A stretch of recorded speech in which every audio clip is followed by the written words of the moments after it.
Aimez Dieu. Pour qu'il soit aimé.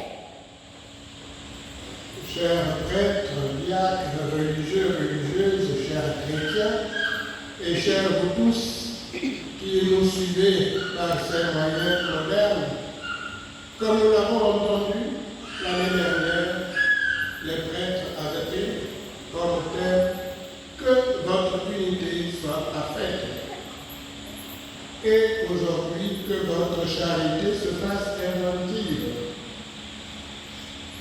En partant de l'origine du thème de ce jour, c'est lorsque Paul, Sylvain et Timothée s'étaient adressés à l'église de Thessalonique qui en Dieu, le Père, et dans le Fils Jésus-Christ, que les trois souhaitent d'abord la grâce et la paix à cette église.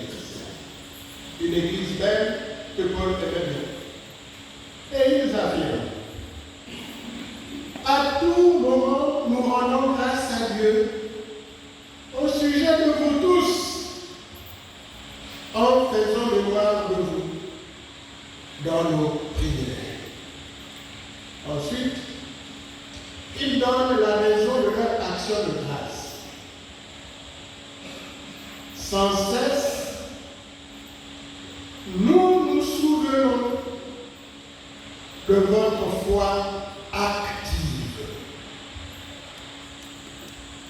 Donc, ils se souviennent que leur foi est active. Que votre charité se donne de la peine. L'autre traduction dit que votre charité fait des sacrifices. L'autre traduction dit que votre charité travaille effectivement, que votre charité se fasse inventive. Donc, leur foi est active, leur charité se donne de la peine, travail. Ils disent que votre espérance tient bon. Donc, trois raisons. Et les trois raisons, il ne s'agit pas de raisons données n'importe comment ou des paroles en l'air. Ils disent car tout cela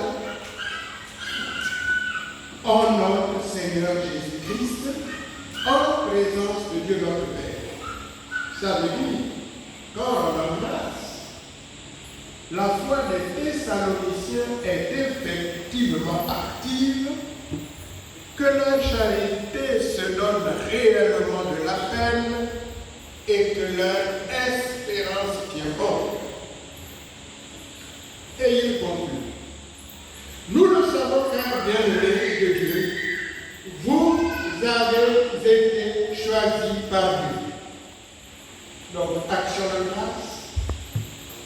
La raison de l'action de grâce, ce sont les trois vertus théologales, c'est-à-dire les vertus qui viennent de Dieu et retournent à Dieu comme objet et comme destination. Et ils ajoutent, vous avez été choisis par Dieu. En changeant ce qu'il faut changer, nous constatons, nous aussi, que pour entrer au séminaire, il faut avoir une foi active. Nous savons que pour entrer au séminaire, il faut que la charité se donne de la peine. Nous savons que pour persévérer jusqu'à devenir prêtre, l'espérance a tenu bon.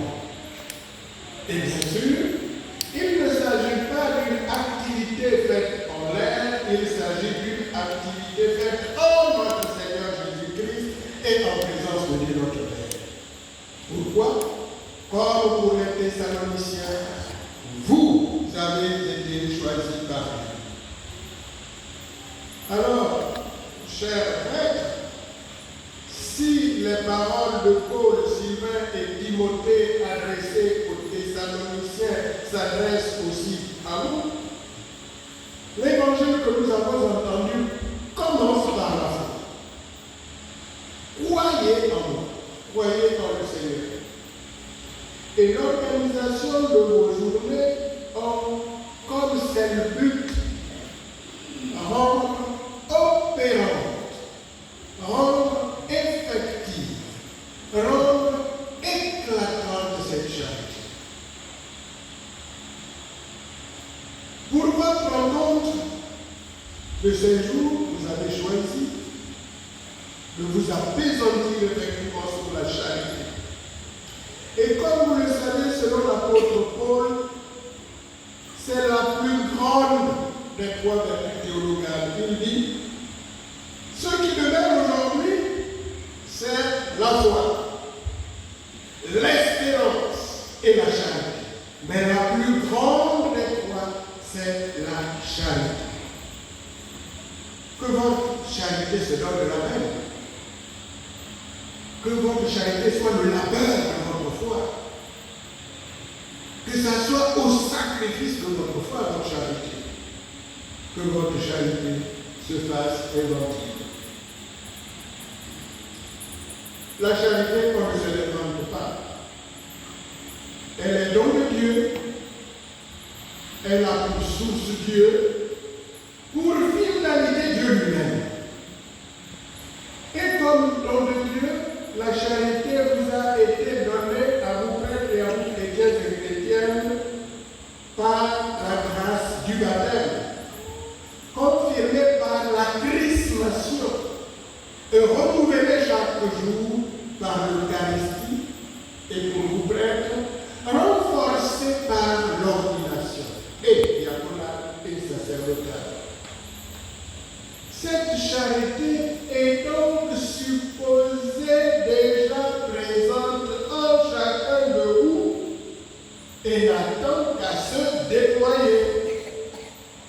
En effet, vous connaissez tous le jugement dernier.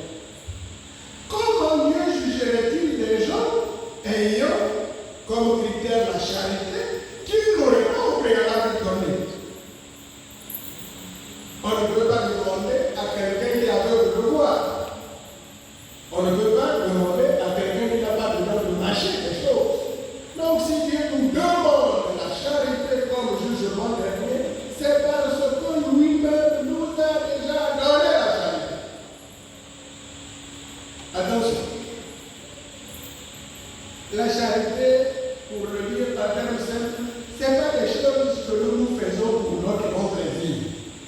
Parce que même les démons s'entraident entre eux pour conquérir d'autres personnes. Les démons savent qu'il se passe des trucs. Donc ce n'est pas une manière de faire pour faire plaisir à l'autre ou pour qu'ensemble on marche dans le seul dans telle direction. C'est un mode d'être, d'agir avec Dieu, selon Dieu, pour Dieu, et bien sûr, si c'est pour Dieu, c'est en même temps pour ses enfants. Selon les textes de la messe que nous venons d'entendre, nous pouvons dire qu'il y a maintenant deux conditions pour avoir cette charité. Comme Étienne, il faut être rempli de la grâce et de la puissance de Dieu. Ce sont la grâce et la puissance de Dieu qui rendent la charité inventive, effective, opérante. Sinon, calcul humain, sinon autopublicité. Donc, et la grâce et la puissance de Dieu. Et c'est cela qui permet ou qui fait accomplir parmi le peuple des prodiges et des signes éclatants. Comment pouvez-vous donc accueillir la grâce de Dieu? Comment est-ce que vous laissez agir la puissance de Dieu en vous? Avec la grâce et la puissance de ce même Dieu, c'est en ouvrant large le cœur et c'est en faisant d'abord toute confiance à Dieu. Qui de nous peut dire qu'il a fabriqué son intelligence humaine? Qui de nous peut dire qu'il a fabriqué ses qualités humaines? Nous les avons peut-être pratiquées, c'est devenu vertu humaine. C'est d'abord nom de Dieu. Donc avec la grâce et la puissance de Dieu, ayez confiance en Dieu en toutes circonstances. Et personne ne peut, d'après le texte d'aujourd'hui, résister à la sagesse et à l'esprit qui fait parler une personne remplie de la grâce de Dieu et on va dire de l'Esprit Saint et de la puissance de Dieu. C'est pas possible. Mais être rempli de grâce et de la puissance de Dieu ne veut pas du tout dire qu'on est vacciné contre le mal et contre la méchanceté.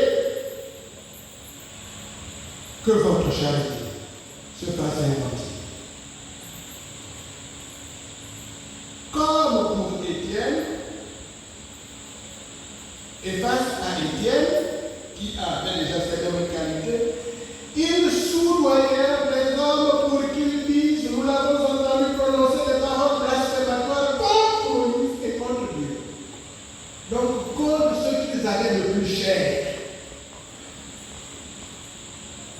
Soudoyer veut dire qu'on est allé, on a payé, on a corrompu les gens pour qu'ils agissent mal contre Étienne, même s'il est rempli de la grâce de Dieu et de la puissance de Dieu.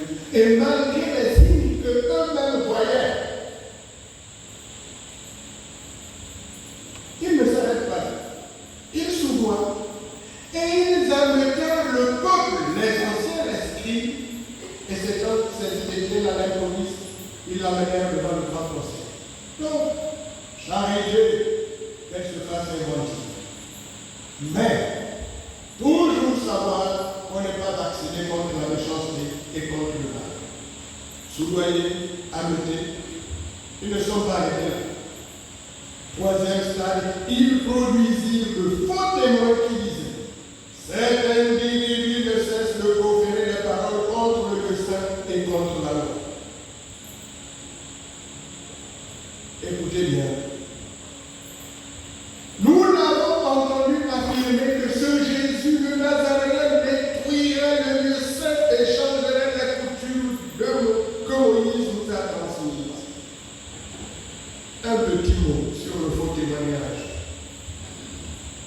Le faux témoignage, entre guillemets, peut avoir deux textes. Ou bien ce que l'on dit est faux, le contenu est mensonger, ou ce que l'on dit est vrai, mais déplacé de tout contexte et dit pour nuire. C'est vrai que Jésus avait dit d'épuiser ce temple et je le reconstruis.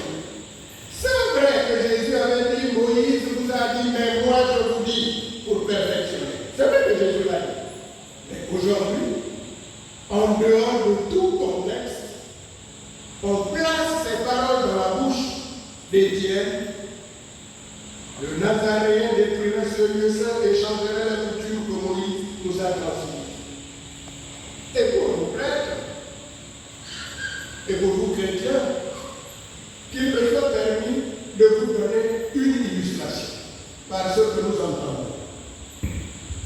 Ah, vous savez, hein, l'Église nous cache des choses. Par exemple, au Vatican, il y a une bibliothèque. N'importe qui ne peut pas entrer dedans. Et c'est vrai, au Vatican, il y a une bibliothèque dans laquelle n'importe qui ne peut pas entrer. Mais question, dans quelle bibliothèque du monde n'importe qui peut entrer? Pour entrer dans une bibliothèque, il faut présenter la carte d'identité ou je ne sais pas, et dire qu'on vient faire une recherche. Sinon, on ne sait pas si c'est quelqu'un qui vient de l'aider. Donc ce qu'ils disent est vrai, c'est pas n'importe qui, il faut dire, oh, pourquoi vous venez, vous vous présentez. Sinon, ce serait vraiment marché. Mais en le disant, en mettant comme prémisse l'Église cache des choses, et ils disent une chose qui est vraie, pas seulement pour la bibliothèque vaticane, mais pour toutes les bibliothèques du monde, on nous a poussé dans le cœur. Et une autre illustration, par rapport à une vérité, mais qui est vraie, mais mal placée. Le Vatican est richissime.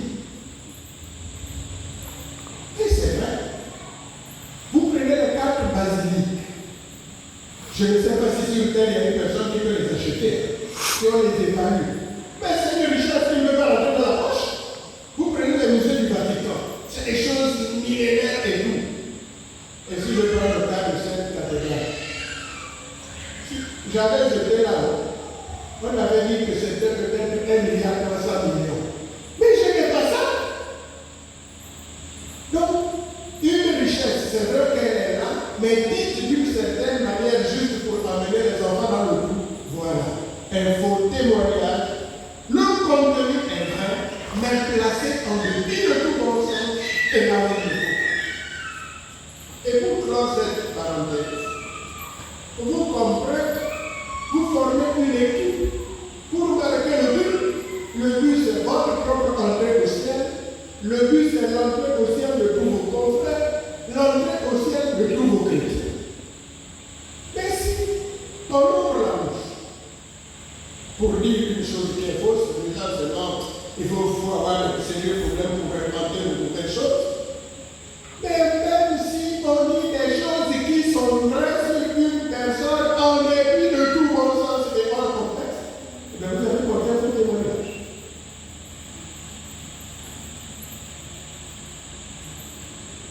Alors, ceux qui étaient avec nous à Saint-Augustin, on disait, un séminariste ne doit pas, règle numéro 1, c'était quoi? Oh, les anciens. Un séminariste ne doit pas affirmer ce qu'il ne peut pas démontrer. Et ça veut dire même comprendre. On ne doit pas affirmer quelque chose qu'on ne peut pas démontrer, d'une part. Et quelque chose qu'on ne peut pas répéter devant la personne présente. Voilà le critère du discernement. Ce que je dis, est-ce que je peux le répéter devant l'autre personne? Alors je dis à l'autre personne, je ne peux pas, mais taisez-vous. Taisez-vous. C'est vrai pour le prêtre, c'est vrai pour les maîtres, c'est vrai pour les chrétiens. C'est un critère de discernement. Et si on peut le dire devant la personne, c'est avec mépris, avec jactance, pour diminuer ou pour faire grandir. Excusez d'être long, mais j'ai lu une petite histoire. C'est un monsieur qui vient, il voit son professeur assis. Et bonjour professeur, est-ce que vous me connaissez? Il dit non, je ne connais pas. Mais quoi, tu es professeur toi aussi? Oui. Il dit comment? Il dit mais je suis devenu professeur à cause de toi. Il dit qu'est-ce qui s'est passé? Eh bien professeur, il y a eu un jour, mon ami avait apporté une montre qui était très belle. Moi je l'avais donnée, je l'avais mise en poche. Et vous avez dit que personne ne sort de cette salle de classe. Je vais fouiller dans tout le monde. Mais fermez les yeux. Et vous avez fouillé. Vous avez trouvé la montre dans la poche. Mais au lieu de vous arrêter, vous avez continué à fouiller tout le monde. Et ensuite, vous avez dit, ouvrez tous les yeux et vous avez remis la montre. Et au professeur, je lui ai dit, mais ce jeune homme-là, c'est moi. Au professeur, il dit, non, moi je ne le sais même pas parce que moi aussi, quand je fouillais, j'avais les yeux fermés.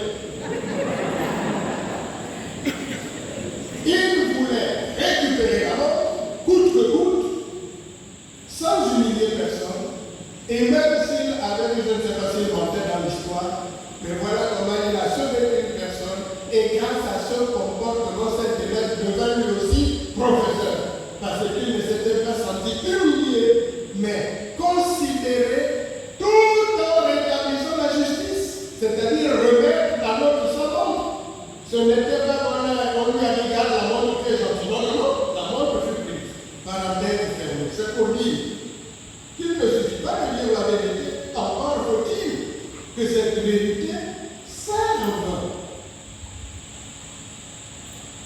Donc c'était par rapport au faux témoignage. Les paroles dites sont vraies, mais prononcées par Jésus, placées maintenant dans la bouche chrétienne par le plus bon sens. Mais attention, votre attachement à Dieu ne doit pas trouver de découragement malgré la malveillance des autres. Pourquoi? Tous ceux qui siégeaient au Conseil suprême avaient les yeux fixés sur Étienne. Et ils virent que son visage était comme celui d'un homme.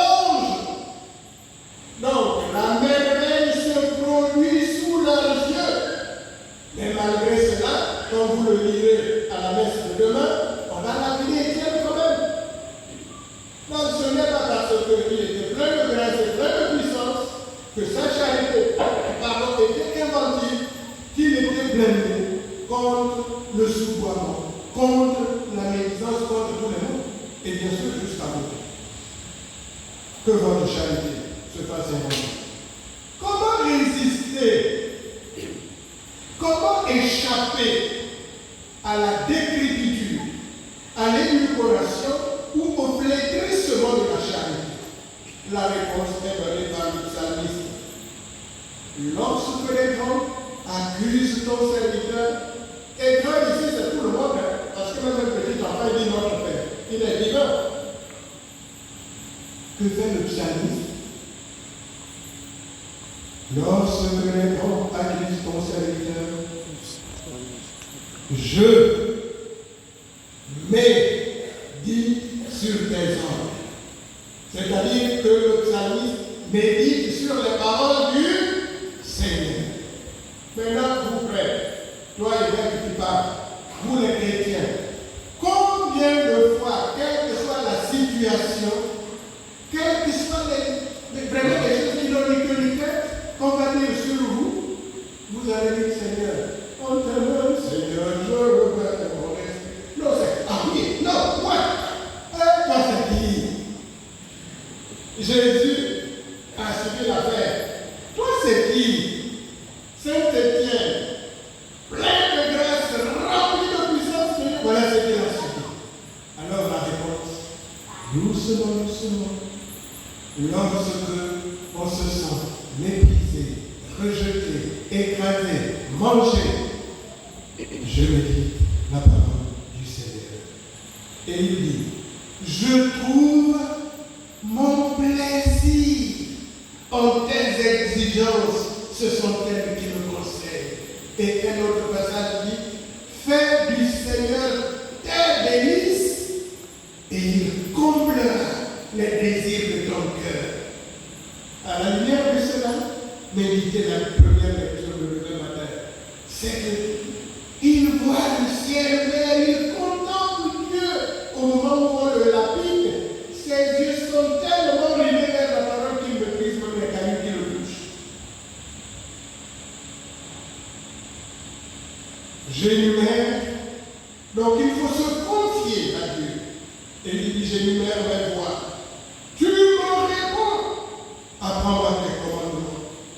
Montre-moi la voie de tes préceptes que je médite sur tes lèvres. Alors, vous prêts, je vous annonce une mauvaise nouvelle. La mauvaise nouvelle est la suivante. Prophétique, une année. Philosophie 2 ou 3 ans. Stage, théologie 3 ou 4 ans. Et vous voilà pour être voici prêt.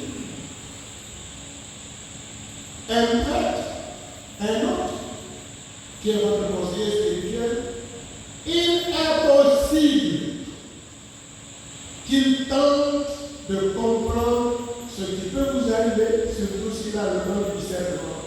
Mais une personne qui ne connaît pas tout ça, à qui vous racontez vos histoires pour trouver consolation, mon œil.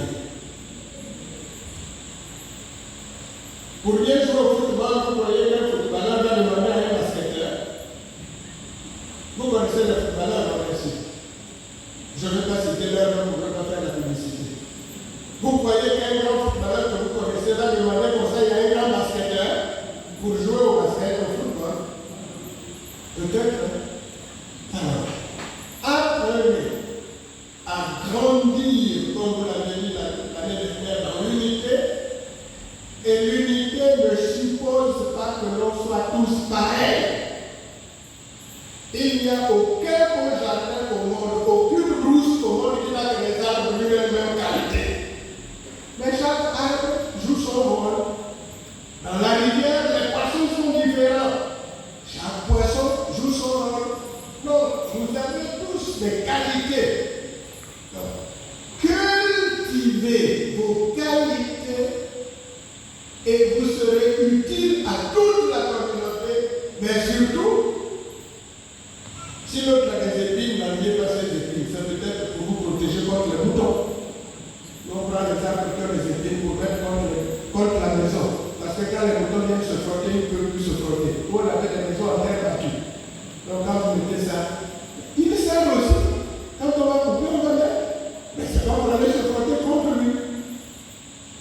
Il faut que vous appreniez à vous connaître et ne pas embêter l'autre inutilement. Et on va chercher à faire plaisir à l'autre selon la charité. Sinon, et ne cherchons pas d'abord à changer l'autre pour que la vie soit belle. C'est pas possible. C'est pas possible. Sinon, les moutons devront chercher les chairs. C'est pas possible. Donc, comme vous êtes, aidez-vous. Et c'est ça la charité. Faire en sorte que l'autre grandisse dans sa relation et soit heureux comme vous. J'ai choisi la voie de la fidélité, je m'ajuste à la juste décision. Aujourd'hui, à quelle juste décision allez-vous vous ajuster? Quelle est la juste décision d'aujourd'hui? Chrétien, quelle est la juste décision d'aujourd'hui? C'est Jésus qui la donne. Travailler non pas pour la nourriture qui se perd, mais pour la nourriture qui demeure jusque dans la vie éternelle. Celle que vous donnera le Fils de l'homme, oui que Dieu, le Père, a marqué de son sceau. Et ça a été repris par le couplet à l'évangile. C'était comment? Cherchez d'abord le royaume de Dieu et sa justice, et toutes choses vous seront données en plus. Alléluia, alléluia. Deux paroles. D'abord, en plus. D'abord, en plus, comme prêtre, entre vous, d'abord le royaume de Dieu, quand vous le trouvez. En plus, vous aurez tout ce que vous voulez. Vous visitez les chrétiens, d'abord le royaume de Dieu. Et le reste en plus. Mais si on l'inverse, souvent c'est le. C'est ça que dit Jésus, il ne peut pas mentir, non? Et que devez-vous faire pour travailler aux œuvres de Dieu? Réponse. L'œuvre de Dieu, c'est que vous croyez en celui qu'il a envoyé, Jésus-Christ. Donc avant tout, ayez entre vous une charité intense, car la charité couvre une multitude de péchés, dit 1 Pierre 4:8. Et Paul dit, parle aussi de moyens de vérification de l'authenticité de votre foi. Si vous êtes charitable, c'est que la foi est vraie. Une charité agissante et une charité qui vient d'un cœur pur, d'une conscience droite et d'une foi sans détour. Si le cœur est rempli de haine, il est difficile d'avoir la charité. Et tout au long de ce jour, j'espère, pour m'arrêter là, que vous méditerez l'hymne à la charité. Vraiment, quelqu'un vous a énervé, etc., vous courez vite à la maison. Première lettre de Saint Paul apôtre aux Corinthiens, chapitre 13. J'aurais beau parler toutes les langues des hommes et des anges, si je n'ai pas la charité, si le manque l'amour, je ne suis qu'un bruit qui résonne une cymbale de tradition. Et donc, je ne l'aimerais pas. J'aurais beau passer beaucoup d'années au grand séminaire, être ordonné, etc. S'il manque la charité, je l'aurai. Chrétien, est-ce que nous nous rendons compte? On va venir se chauffer le banc tous les jours. Et la charité, non. Mais voulez-vous à faire vivre la charité qui est en vous? Elle est là. Je vous ai dit, donné par le baptême, etc. Dieu vous l'a déjà donné. Il faut simplement commencer à vivre avec charité. Et la charité va grandir. Plus vous vivez avec la charité et par la charité, plus la charité va grandir. Et donc, l'inventivité de votre charité sera votre manière de vivre sacerdotalement et de